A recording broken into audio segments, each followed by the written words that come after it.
உங்க கொள்கை என்னங்க? உங்க கொள்கை என்னங்க? இதுதான். அவங்களுக்கு என்ன?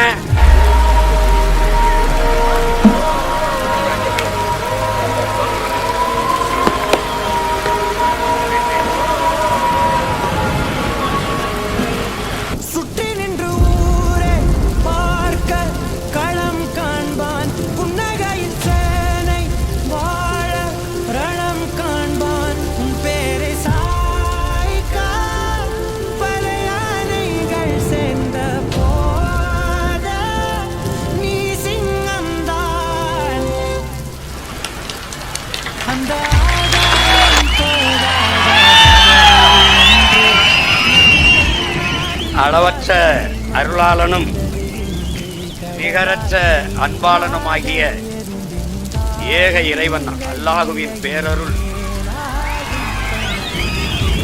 நம் எல்லோருக்கும் கிடைக்கப் பெறுவதாக. ஆமென்.